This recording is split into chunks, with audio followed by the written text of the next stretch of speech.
Notre invité est installé, il est déjà là dans l'antichambre, donc il s'appelle Bakayoko Aboubakar. C'est un monsieur formidable avec qui nous allons discuter dans quelques instants. Il va nous parler de son aventure d'entrepreneur et Dieu sait que ça n'a pas été facile, mais aujourd'hui, vraiment, il y a la preuve que tout va bien, très bien, grâce à Dieu et puis grâce à ses efforts aussi.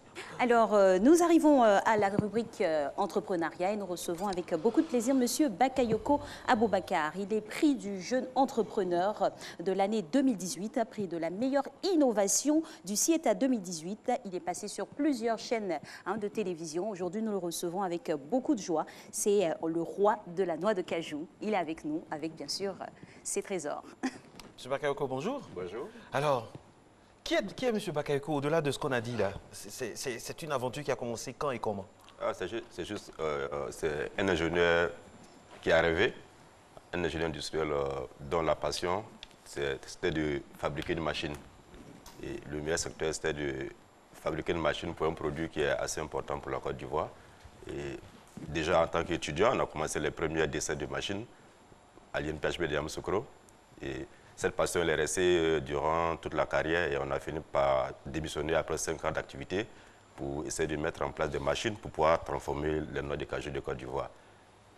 Le début était assez difficile, mais la passion assez intéressante qui fait qu'aujourd'hui, Abaka Bakayoko, c'est l'un des ingénieurs qui aujourd'hui a envie de donner à la Côte d'Ivoire pour l'ANACAD les outils pour pouvoir la transformer et inspirer aussi d'autres ingénieurs avec qui on a fait les études et qui ont du potentiel qui peuvent servir aussi pour d'autres secteurs comme la mangue, le cacao, le café, le manioc, pour qu'ensemble on puisse gravir la deuxième marche du développement qui est l'industrialisation. On a déjà reçu l'agriculture, mais pour nous, industriels, il est important qu'on puisse vraiment réussir la transformation de nos matières premières. Et c'est le rêve fou d'Abaka Bakayoko. Alors, avec quelle stratégie vous avez mis en place votre projet? On part du rêve, mais après, il y a une stratégie qui doit être bien élaborée. C'est laquelle pour vous? Déjà, à notre niveau, il fallait partir avec des paramètres assez exacts et assez importants, qui est en général, en tant que jeune africain, on manque de ressources. Et donc, il fallait faire juste ce qu'on peut dans son secteur d'activité, qui est, pour moi, en tant qu'ingénieur industriel, qui est vraiment la machinerie industrielle. Mais il fallait faire juste petit et le faire bien. Quand on fait petit et bien, à chaque année, on peut gravir en échelon. Donc, on a commencé sur environ 3 mètres carrés, juste un tout petit atelier avec 2 techniciens qui ont accepté, lorsque j'ai démissionné d'un très grand groupe, pour m'accompagner parce que pour le projet sur lequel vraiment je voulais travailler. Et ensemble, chaque fois qu'on faisait une machine, on s'est dit, ben, si on fait la machine très bien, les clients auront besoin d'un second, ainsi de suite, jusqu'à ce qu'après on se rende compte qu'on avait un espace qu'il fallait prendre encore plus grand. Et de 3 mètres carrés aujourd'hui, quand même, on est sur 2000 mètres carrés. De 2 techniciens avec moi-même. Aujourd'hui, on est à plus de 50 techniciens, dont 5 ingénieurs de conception INPHB de Yamoussoukro. Alors, on dit de vous que vous êtes le roi de la noix de cajou et également le leader des équipements d'ANACAD en Côte d'Ivoire. Vous savez ce que cela représente? Est-ce que vous savez? Parce que notre pays est un pays qui veut à tout prix réussir la transformation des produits de base. Et quand on vous entend comme ça, on imagine, est-ce qu'on a cru en vous? Est-ce qu'au début, excusez-moi, on ne vous a pas dit, mais c'est qui lui là? Au début, tout le monde disait, depuis qu'un Africain fabrique une machine. Ah bon? Et c'était ça qui donnait aussi le courage et la passion de pouvoir démontrer aux uns aux autres pour dire que les ingénieurs, les techniciens qui sont en Afrique sont les mêmes qui sont dans d'autres pays. Il faut juste croire et se battre. Et au début, personne ne voulait des machines. Il fallait même fournir des machines à des clients pour qu'ils puissent essayer. Et lorsqu'ils ont essayé, quand ils disent, bon, il faut payer, ils refusent de payer. Mais quand ils disent, bon, donne-moi la machine encore, ils refusent de donner la machine. Donc, mais on savait déjà que ce qu'on faisait était assez important. La Côte d'Ivoire produit 700 000 tonnes de noix de cajou, qui représentent 25% de la production mondiale d'ANACAD. Et imaginez un instant que ce produit quitte la Côte d'Ivoire, va en Asie, parcourt près de 10 000 kilomètres, pour être transformé en amande et se retrouve à 40% aux États-Unis, au Canada, 30% en Union européenne. Nous nous retrouvons à moins de 6 000 km de l'Europe, environ 5 000 km des États-Unis. Et on parcourt près de 20 000 km pour les mêmes produits, alors que c'est un secteur qui crée de l'emploi et de la valeur ajoutée. Donc aujourd'hui, nous sommes bien conscients qu'on doit vraiment donner à la Côte d'Ivoire l'outil qu'il faut pour amener les investisseurs à venir investir dans des usines en Côte d'Ivoire pour la transformation. Et en même temps aussi mettre en place des systèmes de transformation, des unités aussi qui sont adaptées à l'Ivoirien qui a envie, avec un petit budget de 5 millions, 10 millions, à pouvoir essayer et gravir au fur et à mesure. On s'est dit qu'on peut faire des tonnes par jour, mais en même temps, on n'a pas besoin d'investir 1 milliard. Je me dis que nous, Sotic, on a commencé tout petit. Aujourd'hui, on est en train de s'implanter aujourd'hui dans plusieurs pays en Afrique de l'Ouest. Et quand déjà, on voit déjà ce parcours, on s'est dit que tout jeune investisseur ivoirien, tout jeune start-up peut commencer à transformer ne serait-ce que 100 kg par jour d'amande.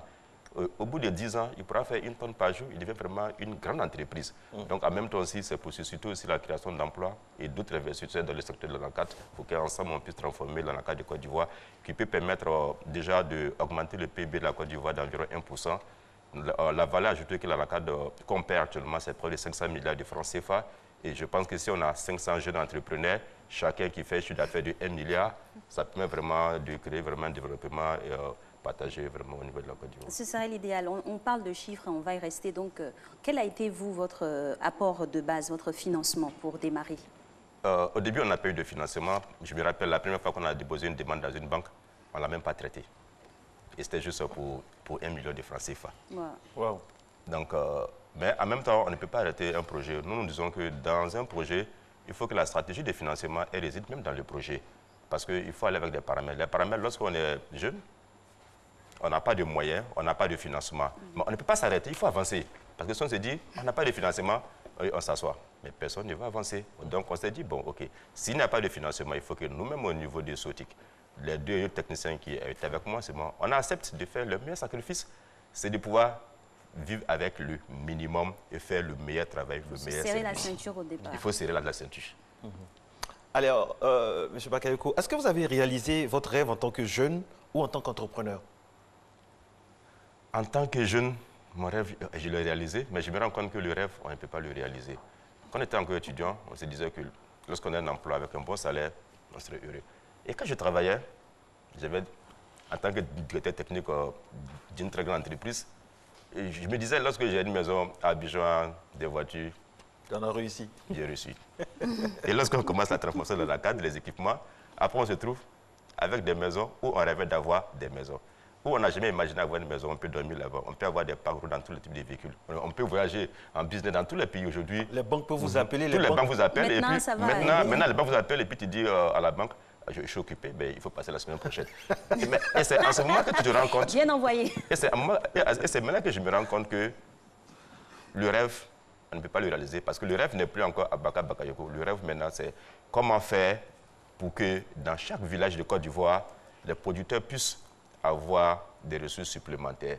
Aujourd'hui, on peut donner l'opportunité à nos jeunes qui sont en milieu rural de pouvoir travailler dans des petites unités et n'est pas là à l'aventure. Aujourd'hui, quand tu t'assois et puis tu vois aujourd'hui des jeunes Ivoiriens qu'on dit vraiment pour l'immigration, alors que simplement, on peut installer ce que nous appelle kit de décortiquage, graines de décortiquage dans chaque village qui emploie 10 personnes et ces jeunes pourront rester là et travailler. Lorsqu'on commence à regarder cela, mais lorsqu'on voit des producteurs, aujourd'hui, ceux qui font, on a aujourd'hui près de 500 000 personnes qui produisent le noix de cajou et ça fait vivre près de 5 millions d'Ivoiriens.